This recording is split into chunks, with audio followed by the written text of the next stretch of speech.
dancing around, he's in trouble, gets out of the scrum, looking downfield, and he's got a man. Gets to the 10, to the 5, he's in.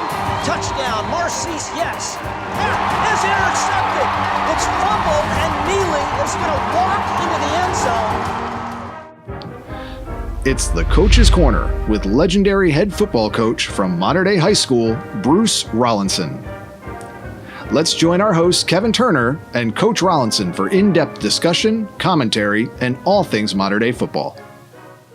And we want to welcome you back to Coach's Corner. Kevin Turner along with the head coach, Bruce Rollinson from Mater Dei Studios this morning, and we're delighted to have you back. This is our 5th installment of the Coach's Corner. This will be our final edition here in 2020, and looking forward to 2021. And Coach, first of all, let's just talk about what happened Monday at Old Ranch Country Club. Yeah. It was your former Three Stripers. It was the first annual Bruce Rollinson Golf-a-Thon, and this was an initiative led by your former Three Stripers. Talk about the success, the fun that everybody had out at Old Ranch. It was 36 golfers. They raised $50,000. This was a student alumni-led initiative. Well, you know, first of all, I want to thank MDTV for allowing us to sit in this nice, warm studio, and it's great to be back with you, Kevin. You know how much I enjoy these podcasts. You know what? Monday was a dream come true. You know, we had that date reserved for the 5th annual Rollo Invitational, and with the restrictions, we couldn't hold a formal golf tournament. You could not have 136 golfers on the course and a dinner with over 200 people, as we have in the last 4 years. And once that got shut down, I hit the panic button, and, you know, big time. I mean, I wasn't sleeping because I'm going, that's going to be a lot of money. Fortunately, Old Ranch is really great to work with, and a lot of our supporters are members at Old Ranch, and they gave us an April 12th date for the 5th annual Rollo Invitational. Hopefully, we've come out of this with the vaccine and the cases go down, and we get into a color where we can hold a full-blown golf tournament. Now, I'd already paid for the golf course, so I was already looking at losing money doing nothing but, you know, getting ready for football practice.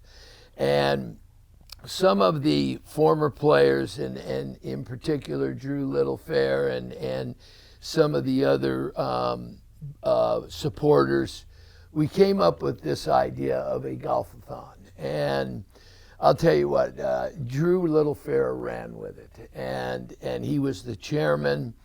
And what we realized is if they're going to play 54 holes, exclusive of two great supporters, one of them sitting next to me, and Big Tim Strader, who got, 46 in? Yeah. Amazing. You know, we knew we needed a younger crowd, so we started soliciting former players, whether they were in Orange County, and you know, other kids came in from other counties, and the next thing you know, we're starting to fill up the field, and it's getting exciting, and they have to go out and get pledges, and then we had people pledging, you know, when they saw a name, you know, I'm going to pledge on behalf of a Drew Littlefair, a Chase Forrest, and some of the other players, Brandon LaMarche. You know, and the funny story, you know, I think people will appreciate this. Drew's working hard, but we're stuck at about 18 golfers, and he had a list of former players. And we were on a conference call with the people that were going to help us run this tournament. And in honesty, I got pissed. You know, I go, what do you mean, you know, so-and-so hasn't responded? What do you mean so-and-so? So the conference call was on a Thursday. I said, Drew, you be in my office at 9 o'clock. You good? And he goes, I'll be there, sir. Okay. And Drew just started feeding me phone numbers, and I started calling these players. And it was funny. I mean, you know, Colin Holmes, I called him. He was in Georgia. College pledged because he had business that was going to hold him in Georgia. An example. Called Gurney. A funny story. Gurney Gurney had my cell phone in his phone, and he's looking at it going, why is Coach Rollinson calling me? Uh-oh. So I lit him up, boom, he was in. And he did a tremendous job of getting pledges.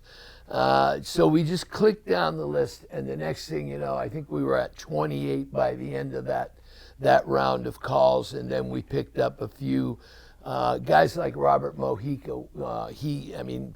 Barkley made a pledge, and because he called Barkley his quarterback in his year, and Matty came through. And all of a sudden there's this groundswell. Derek Sparks back in 1990. Derek makes a pledge, and then Great Washington State Cougar. Yeah, a Cougar, one of the greats here, and he sent me a box. I got it yesterday afternoon. I haven't even had a chance because I just came out of meetings to open up what's in the box. Hopefully it's not candy. I don't need any more candy. But now what we've got is an engagement. Right. Okay, and I was out there a good portion of the day, and I was able to, first of all, thank them, and they were having a ball. I mean, those guys were having fun, just cranking golf balls, knowing that they were helping the program, the Affinity Fund. We were fortunate. I got a call from an anonymous donor who challenged every one of those former three-stripers and said, if they can raise 20, I'll come in for 20, but they've got to get 20. I'm not coming in with anything less than that, and I'm not giving it to you. And so the challenge was on, and those guys rose to the occasion. Well, they're competitive. I mean, they're three stripers. I mean, they weren't going to not let that $20,000 come back, to back it up. So that was cool that they. And just what you're saying, I was at the turn, and by the clubhouse, but I'd be talking, and then we'd start, and then they go, Coach, no disrespect. We got to go. We're going for a record. Yeah. We're going to try to get 58. Okay, and it had onboard scoring, so they knew where they were standing. They knew that the pledges were coming in because you were able to pledge during the event. And now there's this excitement, and it was a phenomenal day. A little chilly in the morning, wasn't too bad in the afternoon. I was in the field, it turned out to be a perfect day to play golf. The forecast was for hot, dry, and windy. Yeah. And it was, the daytime highs were 65 degrees and cloudy, so it was a perfect day for guys to do this marathon. I was passed up by Mike Brown, who actually, props to Brownie, he came in as the leader in the clubhouse. I got the final tally from Michelle Paddleford. Number one in pledges. So Chase like Forrest Brownie. was 2 and LaMarche 3. And we're going to have the scroll and the crawl in our post-production. So you're going to see it. We're in front of a green screen here, little production secret. But we want to thank all the former three-stripers. And when I was out, Coach, talking to these guys, they said, this is really good for us. It's good for our soul. It's good for Coach. We love giving back. We've never been asked to give back. Yeah. And now this thing is going to get some legs. And I think, with the leadership of Drew Littlefair and guys like Chase Forrest and Tim Strader III jumping in, and the Vasquez crew and Paliska, and you've got these guys that span 30 years of modern day football all joining together for a common cause in a time of crisis to really raise the bar to help keep this thing rolling. Well, I sat there and names kept coming. Have you talked to this guy? I go, no, you talk to him. I coached him. Yeah. Okay, the need right now. And if let's just play a game here, okay? There's probably an average, okay, of seniors that I've coached over 31 years. So let's put it in the midpoint and put it at 25 to 28. Yeah. That would be an average senior class, okay? If all of those guys got involved and $100, $200, whatever they're capable of giving. Now all of a sudden the Affinity Fund every year is looking at anywhere from $60,000 to $100,000 to start the year. And I know that these guys want to give back. You called it. I take the blame. I haven't solicited those guys. You know, and it's the age-old story, Kevin, that you know, well, they come to a game, we look great, we got brand new uniforms, but the need is now, okay? We have to be able to raise a lot of money because of the situation, and we still want to be a multicultural school. We still want to attract students from all economic and socioeconomic groups. So, you know, the mission of the school hasn't changed, but the financial burden falls on each sport. It's not just football. Some sports are better off than, but the expense of football, and some of the players will laugh. I haven't raised costs. The same thing that Matt Barkley paid, okay? He was at $1,200 a year, okay? I haven't raised that, okay? We are the cheapest sport on campus. But that's because of generous people, okay? That's because of people that write those checks, that believe in my mission, believe in what I do, believe in the program. But even with their solicitation, there's still a void. So, yeah, I'm challenging Three Stripers to step up now. Okay, the old ball coach has got a few more years left in him, and we need financial help. Coach, I want to, I've got these phone numbers here, and I want to thank the Miliari Group. That's Carlo Valdez, Yep. always stepping up big for our podcast, and also Total Quality Lending. Chris Poliska, who was out, his group was out. The Vasquez team, they were out there. Total Quality Lending, great time to refinance your house. And then, of course, our good friends at Hook by Crook, Cabernet, great reserve from Napa. It's on sale now at Costco. We've talked about it ad nauseum. Great product. And then nothing's better to celebrate the holidays than the Blue Roost vodka. And that's available on sale and for sale at Bevmo. So those are our 4 title sponsors. Let me give you a couple of phone numbers. Chris Poliska, Total Quality Lending, 714-345-1671. And the Miliari Group, that's your 529, Wealth Preservation, Debt Consolidation. That's Carlos Group, 949-922-1088.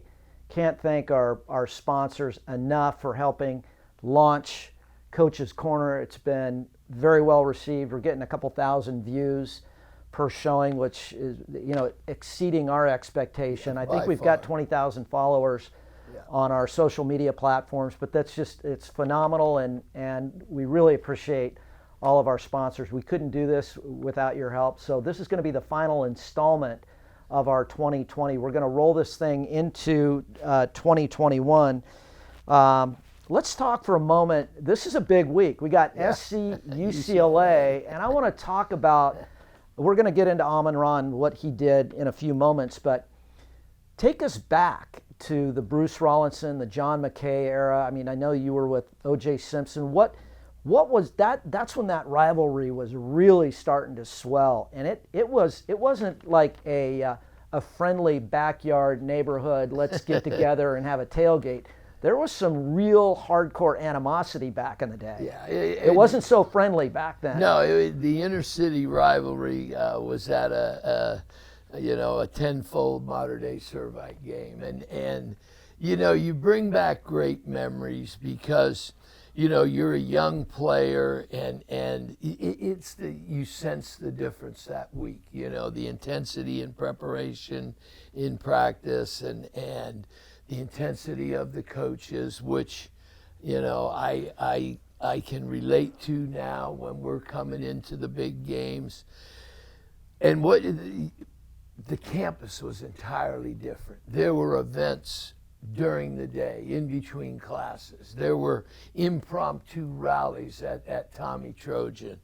The Thursday night was huge. I mean, the fraternity row was wall-to-wall people, alumni pouring in from all over the nation, getting back to their fraternity houses. And, you know, I was a Phi Psi at the time, and we couldn't even get in our own fraternity house. There were so many Phi Psi alums that were coming back. And then you had the bonfire on campus. You know, I don't think you could get away with that, you know, but it was massive. And you're on the team, so you're up in front, you know, and you're just, you know, a young player, and I'm looking at this going, wow, check this out.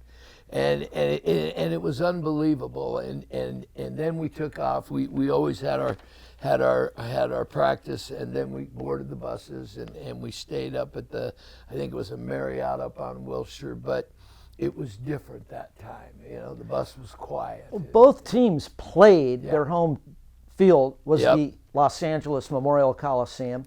Both teams wore their home uniforms, and the color and pageantry of that game superseded anything in my mind. I mean, I was always a college football fan. Ohio State, Michigan was always huge. But then when you saw those two teams, you know, in living color, and Keith Jackson calling the game on ABC, you knew it was big time. And the place was packed wall to wall. And they got away from that when UCLA moved to the Rose Bowl. They alternated the jerseys, and then 2 years ago they brought back the home and home, which is kind of cool. Yeah, they got to do that. You know what, Kevin? Here's the thing. We knew everybody on the UCLA team. We were either recruited together and did trips together, and back then there was no limit on trips. You know, I was trying to set a record for how many I could take. But you were with these guys, and you played against them in high school. I mean, it was the ultimate... Or with them in some cases. Exactly. And it was the ultimate inner-city rivalry. And there's nothing better than the Coliseum. And back in the day, that was 92,000 people. In the old Coliseum, everybody trying to line up to use the two restrooms they had, one on each side. I knew you'd get a chuckle out of that. But you're looking across, you know, and there's Tommy Prothro or whoever the coach was, and you know, you knew guys, and it was at another level. But when you get into a rivalry game, you know, the cheap talk and stuff like that, we respected them, and they respected us. And you know, I played in the great game when it came down to the end, and Sam Dickerson makes the catch in the corner of the end zone. My roommate, when we traveled, you know, Ron Alyala comes out and kicks a field goal to win it. You know, there were so many great moments. You know, OJ's run, you know, which modern day quarterback threw him the pitch, audibleized to what was 28 something back then, and 28 pitch, and you know, OJ went 64.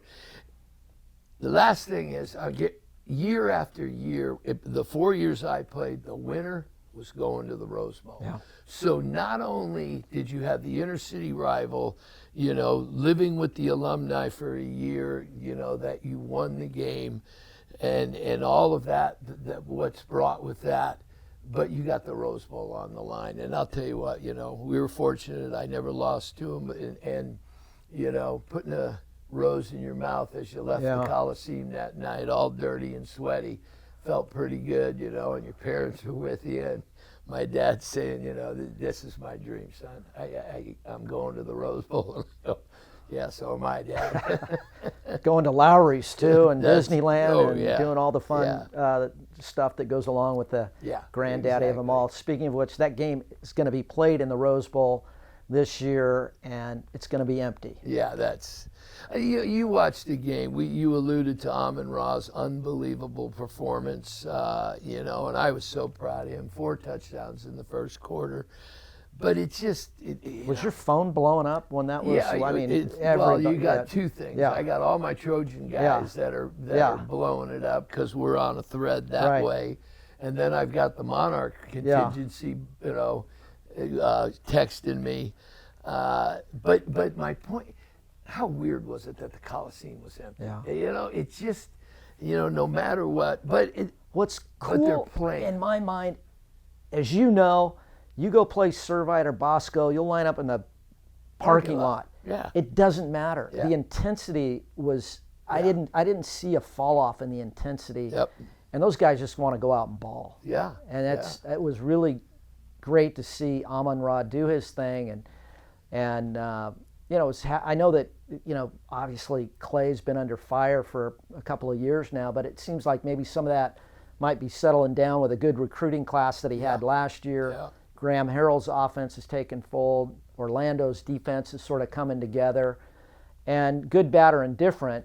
I kind of like the patience that Mike Bohn has had, and not pull the trigger and bring in kind of flavor of the month and let this thing kind of settle itself out. Well, you mentioned Mike. I was fortunate enough to be in a workshop type of environment with him as a representative of high school football and also an alumnus. Catherine Peterson, my daughter, Kat, she was in there as an alumnus, and I'll tell you what, that guy is professional.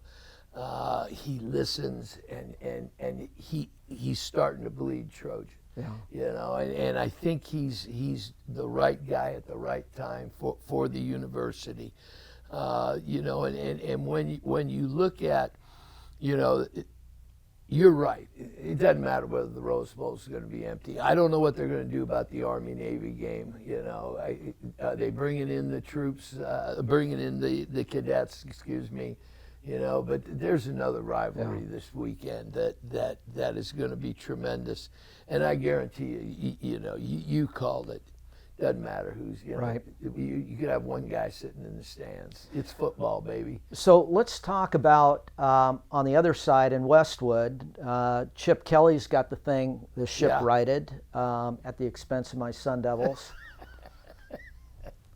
No more comment there.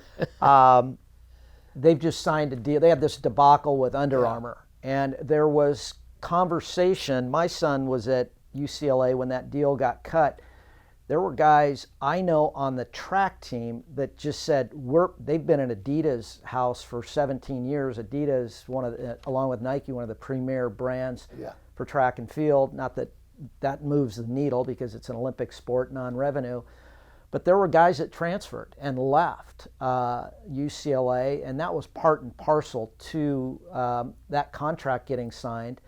I know that the basketball, we know now post-mortem, there were basketball recruits that were held back because they weren't exactly on the same page with the branding of Under Armour. I mean, Under Armour, by and large, is an apparel company, not a shoe company. Now we fast forward, they get this Jumpman Nike deal. Obviously Chip Kelly with his relationship with Phil Knight, the new athletic director. So I know that Nike's been a huge brand and a great partner for Mater Dei. Can you speak to how players, do they vacillate with certain brands? Is that hyperbole? Is it farcical? Or how important is it to have a great partner that's both apparel and known for their performance shoe wear? Exactly. You mentioned Coach Kelly, and I'll tell you what, he's a good man. He's a heck of a football coach, and I have a great relationship. And I've said this publicly, and I'm going to say it again. I do not send my players to USC. Okay, I don't care where my players go. Okay, Quentin Lake in the game at the end. Okay, Arizona State. Won the game. He breaks up the pass. Okay, Thomas Duarte. We've had a contingency of Bruins, but nobody's going to believe that. Kyron Ware Hudson, our outstanding wide receiver, who we're going to turn loose here pretty soon in 21. He jumped out of Oregon and is now committed to USC. I didn't have anything to do with that. The point being is I want to get my kudos to the UCLA program, okay, and especially to Coach Kelly. Great man. Every game last year, okay, he would send a congratulations note to me, and a lot of times he would send the best wishes, get after it, text. It came from his phone because I have his cell phone. Now maybe a GA was doing it, but it meant a lot to me. but I know I can call him on his line. I know I can call Clay Helton. They're just ball coaches. They're good men working hard, and I respect what UCLA does. Now, flashback to your question. We are a Nike school, and we've been fortunate. The question, the kids do have preference, okay? And I'm lucky. It's easy for me to say, okay, this is what we're going to provide you. Anything that you buy in the game, because most of our games are televised or live streamed, in the game, anything shows has to be Nike. But that's an easy sell. They want the hook on their turtleneck when it gets colder. They want the hook on their socks. Okay, they don't have a problem with that because they make good product. I'm not going to slam anybody else, okay, but I mean, there are shoes by two of the vendors that you mentioned, the kids would never wear them. I guarantee you they would have thoughts about if I said you have to wear this brand of shoe, they could think about just saying, I'm out of here.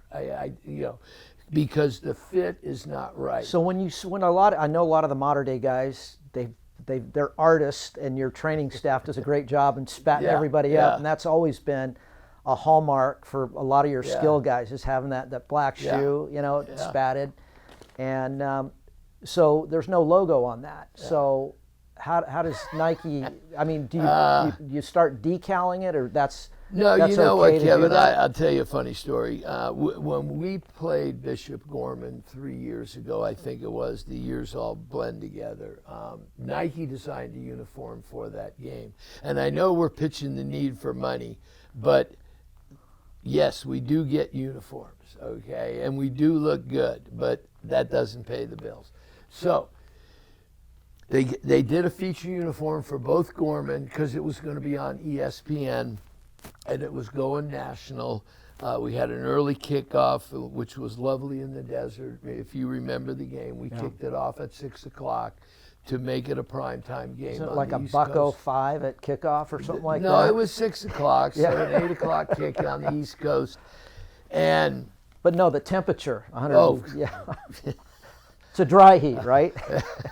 So it's a microwave. I stepped out of the locker room and I said, it's going to be a long night on the old man.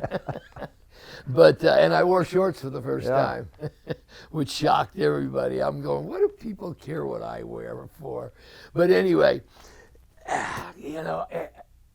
I've always let them spat. Yeah. And so we come out, and they had given us these high-tech, real, and it was one of the first times I went to a majority red-white cleat. Yeah. That was matched, was all tricked out by the uniform makers, which doesn't interest me at all. Okay, I buy coaching gear. Guilty. gotta be icy. Yeah, sorry, to me it's just a uniform. It's like that and players' numbers, it's a number, who cares? But anyway, that's just me. I got other coaches that take care of that because it is a sensitive subject. But I'm a spat guy. I really like the way it looks. Out we go for pregame. Boom, we got them spatted up, covering up those, Swoosh. covering up those high-tech shoes. And our rep was there, and everybody is uncorking. But nobody's coming to me, because they're not going to get me out of my mojo. And my coaches are smart enough to say, look, we'll get it handled. Don't go to Rollinson, because he's probably just going to unload on you. He checked off the planet at about 3 o'clock, and it was a big game for us.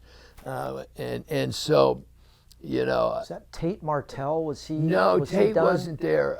It was Bryce's junior year. Yeah. And so it's the only time. I mean, I support everything that Nike does for us. And we came in, the coaches pulled me aside and said, all right, just calm down. We're going to tell you they want the spats off. And my first reaction was, oh, no, nobody's going to tell me what to do about my. But then I thought, well, they paid for them. Yeah. And I understood it, okay? If it was 1994 or 1993 when I was young, I would have said, you know what, they can take So we unspatted, and we try to now, if we're going up top on the major networks, we try to limit and at least show the logo. And see, where Nike is progressive, They're putting them on the toe. Exactly. Yeah. They were smart enough to move the logo to Yeah. the front part of the shoe. And then every time you get tackled, if Yeah. you look on the bottom of the Yeah. cleat, Yeah. Nike. So, everybody got past it without me losing the contract for the school, but it's good product. And we're in a program of certain high schools. There's 25 across the nation that, we get the exact same gear that the colleges are getting. The same sideline apparel and all of that stuff. So it's been a great relationship. Matt James is my rep, and Matty is the best. So I'm very pleased, and it makes my life a lot easier because, again, I would close by saying this.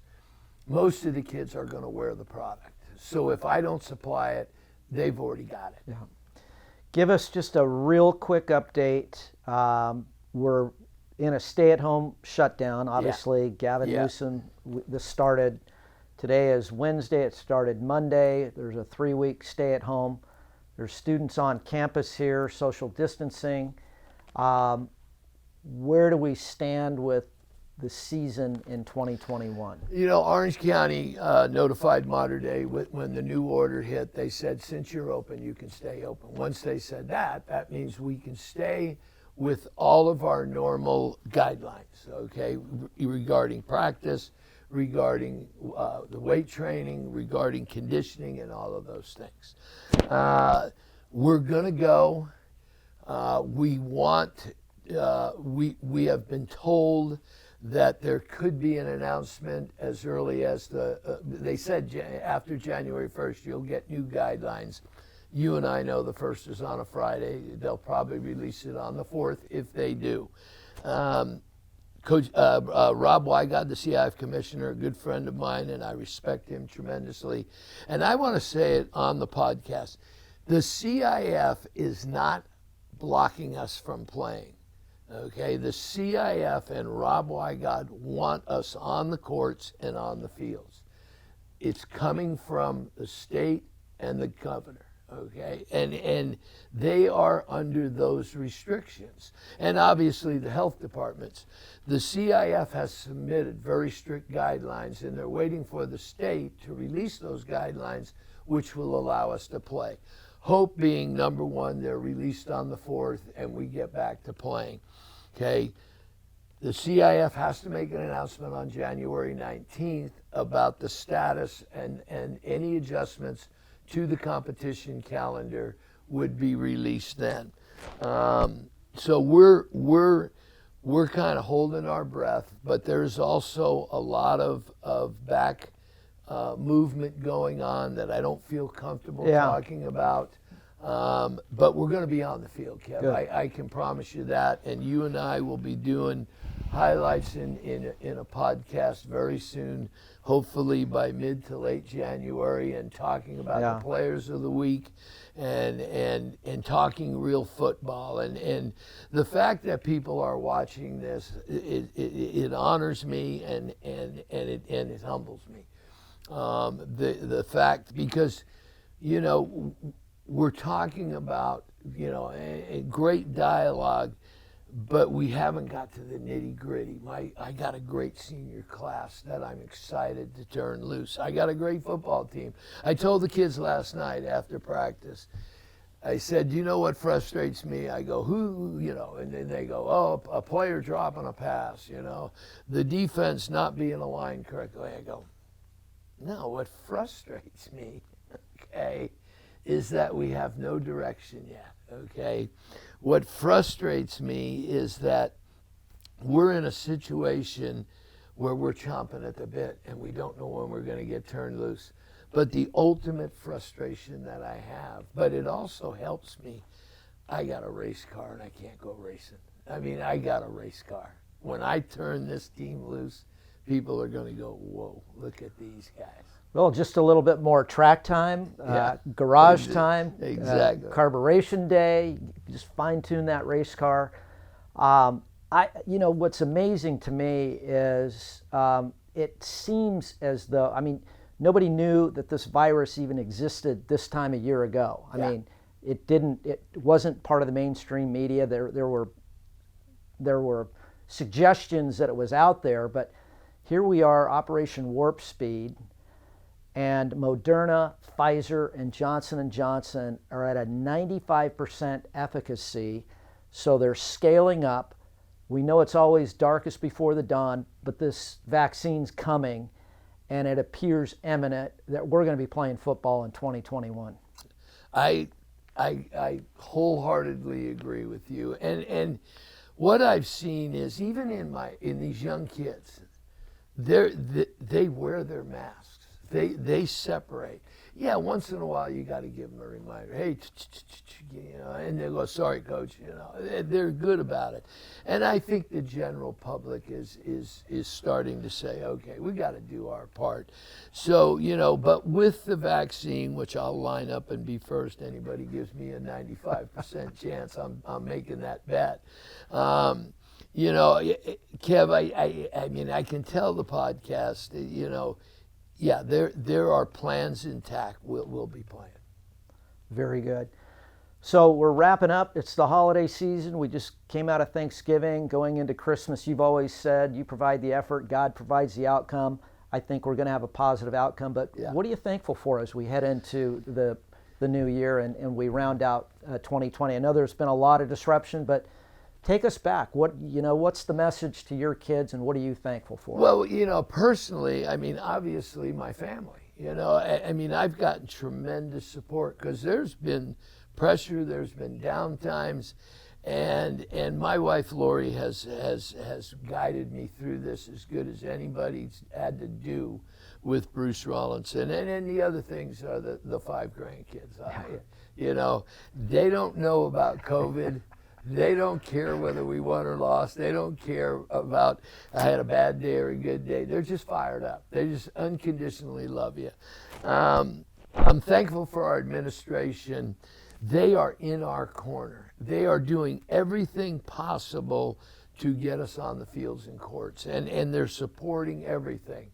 And there's a lot of moving parts that are going to kick in here to have us successfully compete.